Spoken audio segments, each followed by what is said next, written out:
नमस्कार शेतकरी मित्रांनो, आपण पाहू शकतात हे सागाचे झाड आहेत.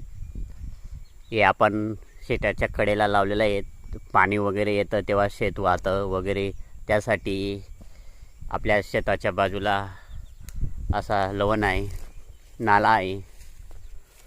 तुम्ही पाहू शकतात या झाडाच्या मुळा माती वाहू देत नाही वगैरे वगैरे, त्यासाठी सागाचे झाड लावलेले आहेत.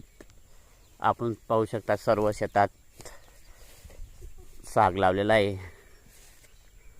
कारण मोठ्या प्रमाणात किंवा पाऊस कमी जास्त पडतो तेव्हा मोठ्या प्रमाणात माती वाहते शेताची. या झाडाच्या मुळा माती वगैरे वाहू देत नाही, त्यासाठी केव्हाही साग वगैरे बांबू अशा प्रकारे आपण झाड लावू शकतात. आणि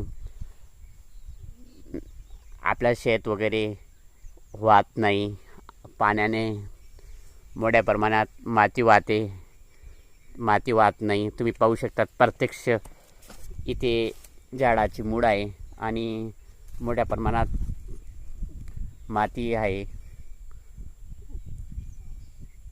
माती वाहिलेली नाही.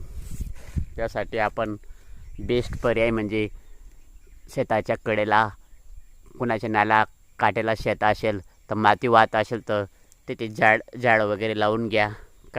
कारण माती वगैरे वाहणार नाही,